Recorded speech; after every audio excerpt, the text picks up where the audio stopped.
राम का विवाह सीता से हुआ, लक्ष्मण का उर्मिला से, भरत का विवाह मांडवी से तथा शत्रुघ्न का विवाह चतुर्कीर्ति से हुआ।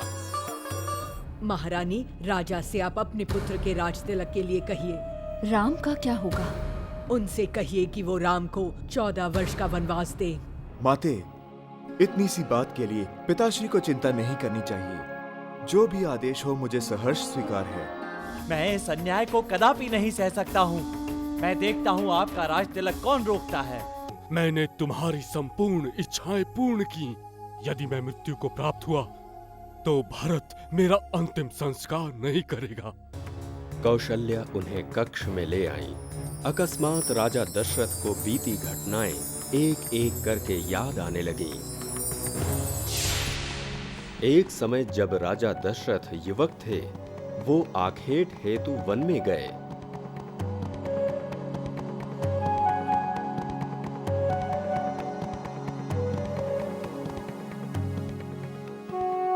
उस वन में एक वृद्ध दंपत्ति रहता था, जो अंधा तथा चलने में असमर्थ था।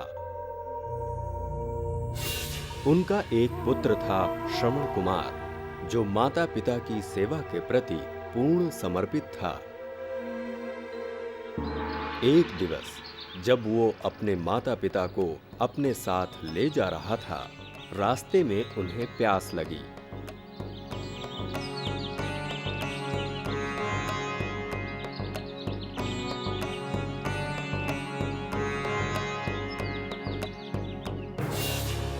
उसने टोकरी नीचे रख दी एवं जल की खोज में निकल पड़ा।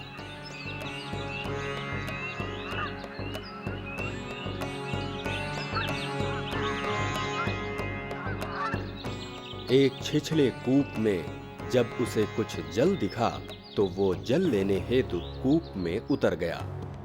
उधर से निकल रहे राजा दशरथ ने बिना कूप में देखे ये सोचा कि वहां हिरन है। तुरंत ही उन्होंने स्वर्ग की दिशा में शब्दवेधी बाण चला दिया।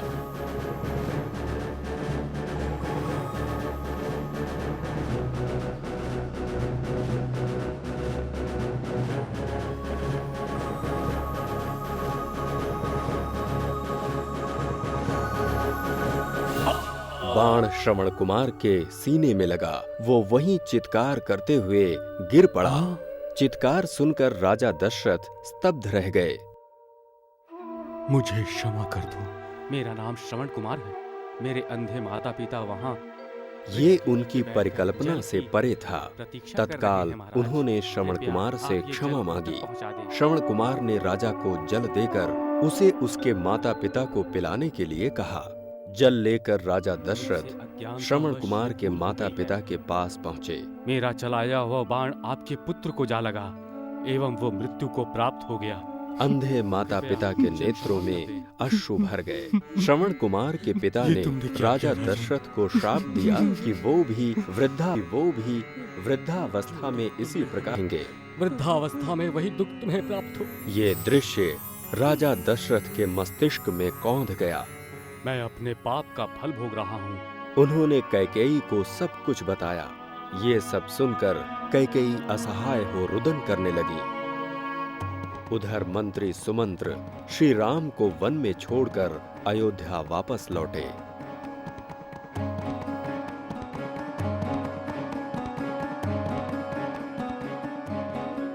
हे सुमंत्र, मेरा पुत्र मुझसे दूर चला गया है।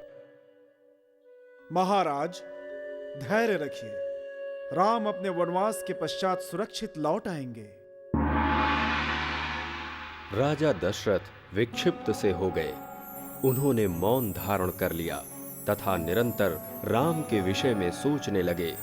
सत्यवादिता, त्याग तथा छोटों का ध्यान रखना राम के जन्मजात गुण थे। श्री राम धैर्य तथा सेवा भाव की प्रतिमूर्ति थे।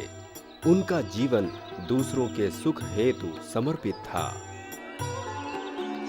राम, सीता तथा लक्ष्मण वन की ओर चल दिए, जो गोदावरी नदी के किनारे था।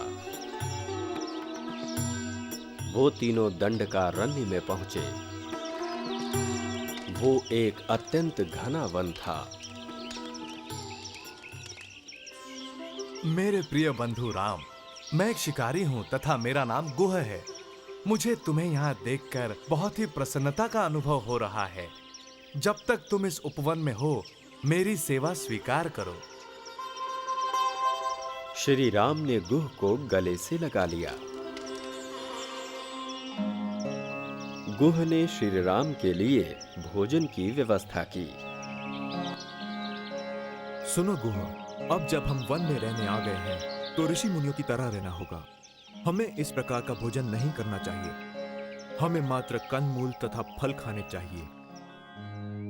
जब श्री राम तथा सीता वृक्ष के नीचे सोते थे तो लक्ष्मण वहां पहरा देते थे। मेरे भाई लक्ष्मण, तुम भी तनिक विश्राम कर लो। पहरा देने के लिए मैं हूं ना। गुह, तनिक इन दोनों की ओर देखो। अयोध्या के राजकुमार श्री राम तथा जनक पुत्री सीता धरती पर सो रहे हैं। आज इन दोनों को इस दशा में देखकर मुझे अत्यंत दुख का अनुभव हो रहा है, एवं मैं दुखी अवस्था में सो कैसे सकता हूँ। गुह तथा लक्ष्मण श्री राम तथा सीता की निद्रावस्था के समय पहरा देते। लक्ष्मण ने श्री राम तथा सीता के वास हेतु बांस तथा पत्तियों की सहायता से अत्यंत सुंदर कुटिया का निर्माण किया। अब ये कुटिया ही उनकी निवास स्थली थी। जैसे जैसे समय बीतता गया, वन के निवासियों के साथ ऋषि मुनि श्री राम के दर्शन हेतु आने लगे।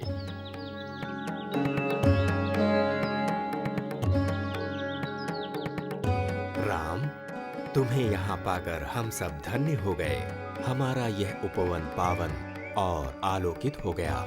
हे प्रभु, इस वन में बहुत सारे राक्षस हैं जो हमें कष्ट पहुंचाते हैं। हम यहाँ चैन से नहीं रह सकते हैं। इन राक्षसों ने हमारा जीना दुभर कर दिया है। आप चिंता मत कीजिए। अब आप लोगों को इस वन में कोई नहीं सताएगा। मैं आपकी रक्षा करूंगा। सब लोग श्री राम का आभार प्रकट कर वहां से चले गए। श्री राम दंडकारण्य तथा वहां रहने वाले लोगों की रक्षा करने लगे। उधर महल में राजा दशरथ श्री राम के जाने के पश्चात अत्यंत दुखी रहने लगे।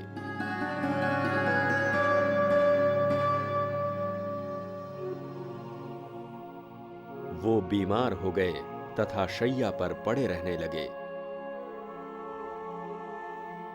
हर समय विक्षिप्तों की भांति राम का नाम रटते रहते। राम, हे राम।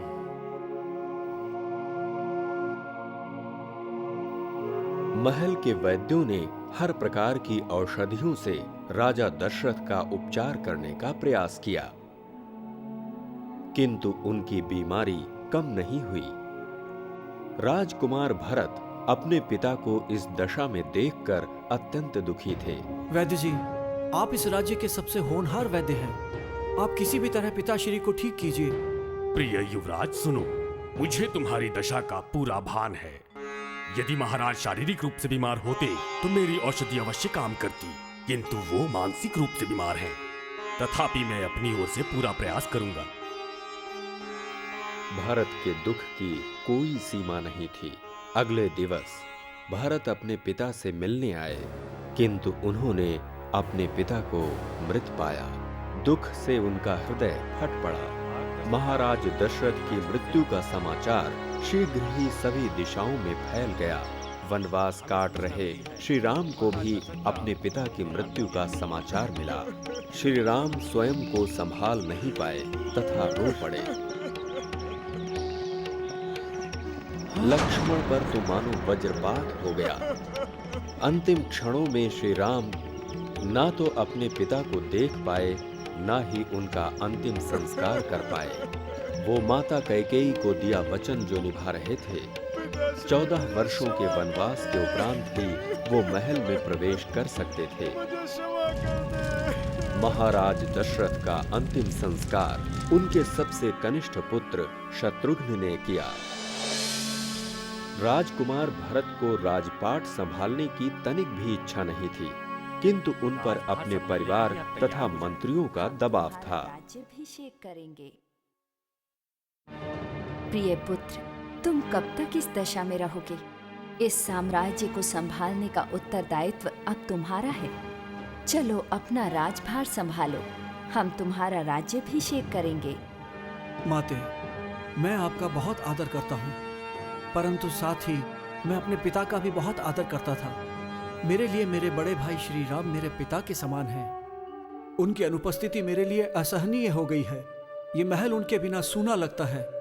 क्या आप चाहती है कि मैं अपने पिता की मृत्यु तथा भाई के वनवास को भूलकर अपना राज्याभिषेक करवाऊं? नहीं माते, नहीं। इन परिस्थितियों में मैं राजा बनने की कभी सोच भी नहीं सकता।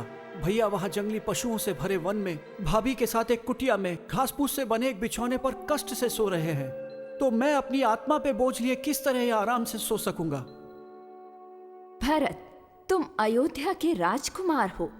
तुम इस महान वंश के वीर पुत्र हो। तुम्हें ऐसा नहीं कहना चाहिए। तुम हिम्मत मत हारो।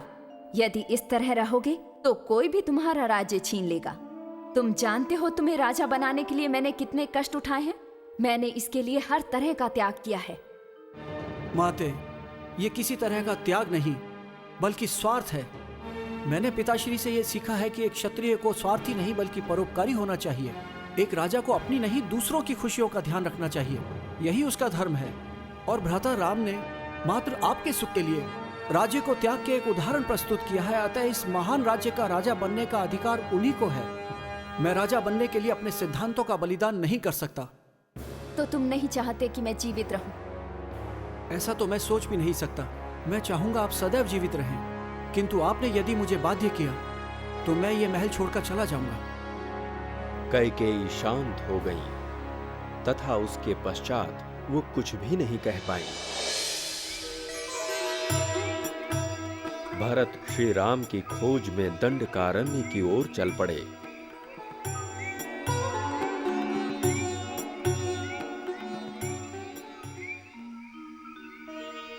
भरत को देखकर श्री राम अति प्रसन्न हुए तथा उन्होंने उन्हें अपने गले से लगा लिया। भरत, तुम्हें देखकर अति प्रसन्नता हुई। भैया, पर आपको इस दशा में देखकर मुझे अत्यंत दुख हो रहा है। हर अयोध्यावासी आपकी वापसी की प्रतीक्षा कर रहा है। कृपया आप सब मेरे साथ चलिए। यदि आप नहीं चलेंगे तो मैं भी यही आपके साथ रहूंगा। वहां महल में मेरा दम घुटता है। मुझे ऐसा प्रतीत होता है कि पिताश्री की मृत्यु का कारण मैं हूं और आपकी परेशानियों के लिए भी मैं स्वयं ही दोषी हूं। भरत की आंखों से अश्रुओं की धारा प्रवाहित हो पड़ी। भरत, अब तक जो कुछ भी घटित होता आया है उनका कारण तुम कतई नहीं हो। ये सब घटनाएं तो पूर्व नियोजित थीं। और फिर यदि हम सब लोग जंगल में आकर रहने लगेंगे तो राजपाट चलाने वाला कौन बचेगा? भरत, तुम धीरज रखो। यदि तुम यहाँ आ जाओगे तो फिर माताओं का ध्यान कौन रखेगा? शत्रुओं को इस समय का अनुचित लाभ उठाने का अवसर मत दो। भ्राताश्री, आप मेरे पिता समान हैं। मैंने तय किया है कि इस जीवन में तो मैं राजगद्दी पर नहीं बैठूंगा और ये निर्णय उनके लिए एक शिक्षा होगी जिन्होंने ये षड्यंत्र रचकर हमें इस परिस्थिति तक पहुंचाया है। मुझे ना तो राज्य चाहिए और ना राज्य का सुख। मैं आपके बिना अयोध्या वापस लौट तो रहा हूं, परंतु भ्राताश्री, अगले 14 वर्षों तक वहां सिंहासन पर आप ही का अधिकार रहेगा। कृपया अपनी चरण पादुकाएं दीजिए। मैं उन पादुकाओं को सिंहासन पर स्थापित करके आप सबके अयोध्या वापस लौटने तक राज्य की बागडोर संभालूंगा। श्री राम तथा लक्ष्मण ये सुनकर अचंभित हो गए। माता सीता को भी भरत की ये बात सुनकर आश्चर्य हुआ। भरत, ये तुम क्या कह रहे हो? क्या तुम स्वप्न लोक में हो? अयोध्या नगरी को हमारे पिताश्री ने अपने प्रताप से एक शक्तिशाली साम्राज्य बनाया। राजगद्दी पर तुम मेरी चरण पादुकाएं कैसे रख सकते हो भला? अयोध्या के राजा आप ही हो सकते हैं और केवल आप ही गद्दी पर बैठने के अधिकारी हैं। मैं कभी किसी और को उस गद्दी पर बैठने की अनुमति नहीं दूंगा। कृपा करके मुझे अपने चरण पादुकाएं दीजिए। मैं आपसे विनती करता हूँ। लक्ष्मण ने अपने छोटे भाई भरत को गले से लगा लिया। भैया, पादुका भरत को दे दीजिए। भरत ने अपने भ्राता श्री राम के चरण छुए तथा उनकी चरण पादुका को अपने शीश पर रख लिया। श्री राम की चरण पादुका लेकर भरत अयोध्या नगरी पहुंचे। सारे अयोध्या वासियों की उपस्थिति में श्री राम की चरण पादुका का राज्याभिषेक कर उन्हें राजगद्दी पर स्थापित कर दिया तथा अपने भ्राता की अनुपस्थिति में भरत साम्राज्य संभालने लगे। मार्गदर्शन करेंगे। दिवस व्यतीत होते गए।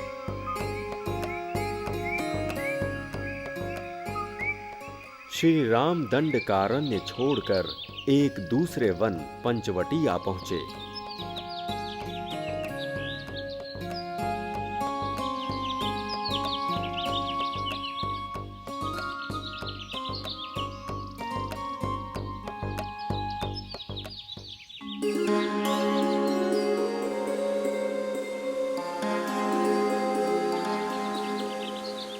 पंचवटी एक अत्यंत ही मनोरम अरण्य था।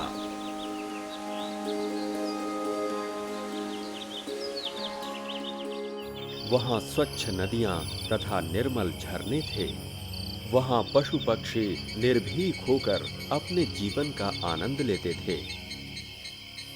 नदी के तट पर स्थित सुंदर वाटिका के पुष्प वायु की मंद प्रवाह के साथ अठखेलियां किया करते थे। उन पुष्पों की मनमोहक सुगंध पूरे वातावरण में व्याप्त थी। ये मनमोहक सुंदर अरण्य श्री राम तथा सीता के मन को शांति प्रदान करता था।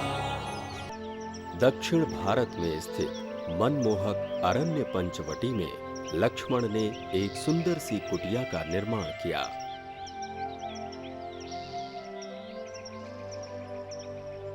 एक दिवस जब श्री राम अपनी कुटिया के बाहर बैठे थे, तब एक राक्षसी की दृष्टि उन पर पड़ी। वो उसी क्षण श्री राम पर मोहित हो गई। राक्षसी लंकाधिपति रावण की बहन शूर्पणखा थी। श्री राम को मोहित करने के विचार से उसने एक सुंदर स्त्री का रूप धारण कर लिया। वो श्री राम की ओर चल पड़ी। हे मानव, तुम कौन हो और इस जंगल में क्या कर रहे हो? श्री राम ने उसका कोई उत्तर नहीं दिया। वो अपने धनुष को व्यवस्थित करने में ही तल्लीन रहे। ऐसा प्रतीत होता है तुम्हें अपनी खूबसूरती पर घमंड है। एक सुंदर नारी तुम्हारे सामने खड़ी है, तुम्हें दिखाई नहीं देता? शूर्पणखा की बात सुनने के पश्चात भी श्री राम ने उसकी ओर अपनी दृष्टि नहीं फेरी। मेरी बात ध्यान से सुनो। यदि तुम्हें किसी मदद की आवश्यकता है तो मुझसे कहो। व्यर्थ में अपना समय नष्ट मत करो। मुझे तुमसे कोई मदद नहीं चाहिए। मैं तुमसे विवाह करना चाहती हूँ। मुझसे विवाह करोगे? श्री राम पर शूर्पणखा की बातों का कोई प्रभाव नहीं पड़ा। वो उसी प्रकार अपने धनुष को व्यवस्थित करने में लगे रहे। तुम समझो कन्या, मैं एक विवाहित पुरुष हूँ। सीता मेरी पत्नी है। मैं उसके अतिरिक्त किसी और के बारे में नहीं सोच सकता। अच्छा तो ये होगा कि तुम अपने लिए किसी अन्य सुयोग्य वर को ढूंढ लो।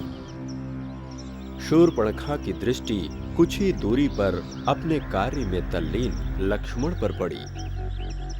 लक्ष्मण पर मोहित हो वो उनके पास आई। हे युवक, तुम तो बहुत ही सुंदर हो। मैं तुमसे विवाह करूंगी। तुम मुझसे विवाह करोगे ना? लक्ष्मण क्रोधित हो उठे, परंतु अपने क्रोध पर संयम रखते हुए उन्होंने कुछ भी नहीं कहा। तुमने सुना नहीं? एक सुंदर नारी तुम्हारे सामने खड़ी है। अगर तुमने मेरी बात नहीं मानी तो तुम मुसीबत में पड़ जाओगे। तुम यहाँ से चली जाओ, अन्यथा तुम्हारी नाक काट दूंगा। तुम्हारी इतनी हिम्मत कि मुझसे ऐसे बात करो? उसी समय माता सीता कुटिया से बाहर आई। सीता की सुंदरता देखकर शूर्पणखा ईर्ष्यावश जल उठी। तो तुम हो सीता। मेरे इस सारे अपमान का कारण केवल तुम ही हो। तुम्हें मारकर मैं इन दोनों पुरुषों से विवाह कर सकती हूँ। शूर्पणखा सीता को मारने के विचार से उनकी ओर झपट पड़ी। ये देखकर श्री राम अचंभित हो गए। लक्ष्मण, इसके ऐसे व्यवहार के लिए इसे दंडित करो। हाँ, लक्ष्मण ने तत्काल ही शूर्पणखा की नासिका काट डाली। कटी हुई नाक से रक्त प्रवाहित होने लगा। शूर्पणखा चिल्लाती हुई अपने राक्षसी रूप में आ गई। श्री राम तथा लक्ष्मण ये देखकर चकित हो उठे। तुम्हारा अपमान करने का साहस किसने किया? मैं उसके सैकड़ों टुकड़े कर दूंगा तथा उसके रक्त से सूखी धरती को भिगो दूंगा। मारीच, मैं उसकी सुंदर पत्नी सीता का अपहरण करके अपने साथ लंका नगरी में लेकर आना चाहता हूँ। तुम्हें इस कार्य में मेरी मदद करनी ही होगी। तीर लगते ही मारीच अपने स्वरूप में आ गया। दो मानव इस ओर आ रहे हैं। दिखने में तो वो सज्जन प्रतीत होते हैं। पता लगाओ कि वो यहाँ क्या कर रहे हैं।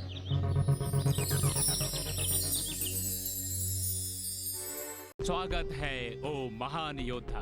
आपका धन्यवाद महाराज। मैं देश भर के कई मल्ल योद्धाओं को पराजित कर चुका हूँ। अब यदि कोई मेरे साथ युद्ध करना चाहता है तो मैं उस योद्धा को चुनौती देता हूँ।